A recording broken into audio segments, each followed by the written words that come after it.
खासदार निलेशजी लंके, तुमच्या त्या आंदोलनावर संशय व्यक्त केला जातोय.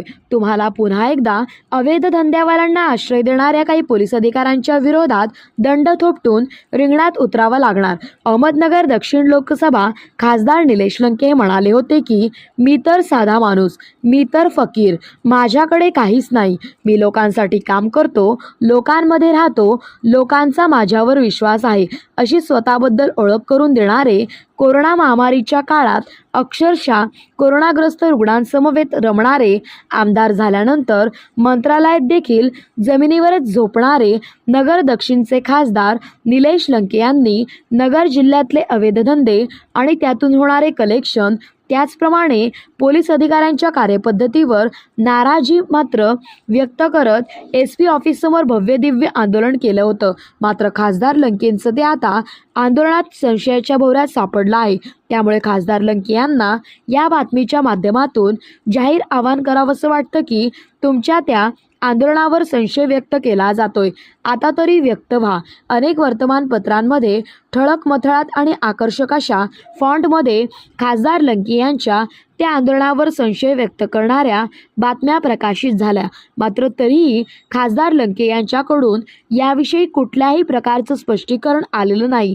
नक्की ते स्पष्टीकरण येणार का, कधी येणार, याची खरं तर नगरकरांना कमालीची उत्कंठा लागली आहे. नगर जिल्ह्यात पोलिसांमार्फत अवैध धंद्यांसह अनेक प्रकारच्या बेकायदेशीर धंद्यांच्या माध्यमातून होणाऱ्या कलेक्शनची सविस्तर यादी खासदार लंके यांनी त्यांच्या आंदोलनाच्या दरम्यान जाहीर केली होती. काही पोलीस कर्मचाऱ्यांची नावं देखील त्यांनी घेतली होती.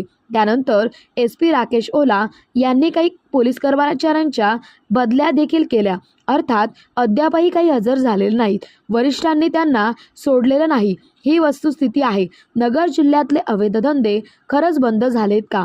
नाशिकचे IG दत्तात्रय कराळे यांनी खासदार लंके यांना दिलेल्या लेखी आश्वासनानुसार सर्व काही कारवाई झाली का? त्यातून खासदार लंके यांचं खरोखरच समाधान झालं का?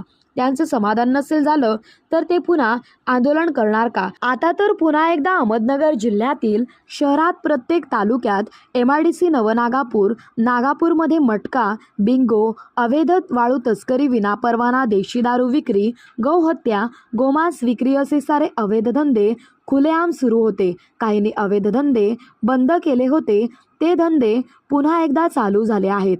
हे धंदे बंद करायचेच असतील तर राज्याचे जे प्रमुख आहेत, गृहमंत्री देवेंद्र फडणवीस आणि पोलीस खात्याचे राज्यातले सर्वच वरिष्ठ अधिकारी, या सर्वांनी हे अवैध धंदे बंद करण्याचे आदेश देण्याची गरज आहे. आदेशाचे पालन न करणारे पोलीस अधिकारी यांना त्वरित निलंबित करून योग्य ती कारवाई केली पाहिजे, तरच सर्व काही अवैध धंदे बंद होतील. याचा सारासार विचार खरं तर सर्वांनीच, विशेषतः नगरच्या बोरू बहादरांनी करायला हवा.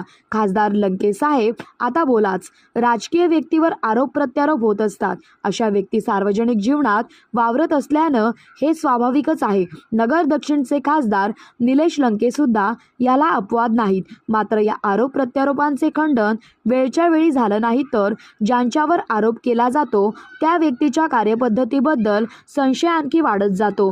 जे लिखित आहे सूत्र ध्यानात घेऊन खासदार लंके यांनी त्यांची भूमिका आता स्पष्ट करायलाच हवी. माजी खासदार डॉक्टर विखे यांनी अवैध धंद्याविरोधात 5 वर्ष आवाज उठवला नाही. यामुळे त्यांचा पराभव अहमदनगर जिल्ह्यातील जागृत नागरिकांनी केला आहे. आमदार निलेश लंके हे अहमदनगर जिल्ह्यामधील अवैध धंदे बंद करतील म्हणून नागरिकांनी त्यांना खासदार केले. त्यांनी नागरिकांचा मानसन्मान करून अवैध धंद्यांविषयी आवाज उठवून पोलीस अधीक्षक कार्यालयासमोर 4 ते 5 दिवस आमरण उपोषण केले. नाशिकचे IG दत्तात्रय कराळे यांनी लेखी आश्वासन दिल्यामुळे खासदार निलेश लंके यांनी आमरण उपोषण सोडले. पण आज पुन्हा अवैध धंदेवाल्यांचा सुळसुळाट अहमदनगर जिल्ह्यामध्ये चालू झाला आहे.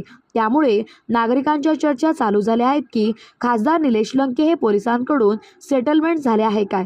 यासाठी खासदार निलेश लंके यांना पुन्हा एकदा दंड ठोपटून अवैध धंदेवाल्यांविरोधात, काही भ्रष्टाचारी पोलीस अधिकाऱ्यांच्या विरोधात रिंगणात उतरावं लागणार आहे, अशी नागरिकांमध्ये चर्चा चालू झाली आहे. तेच खबर महाराष्ट्र न्यूज उपसंपादक अंतोन श्यामसुंदर गायकवाड.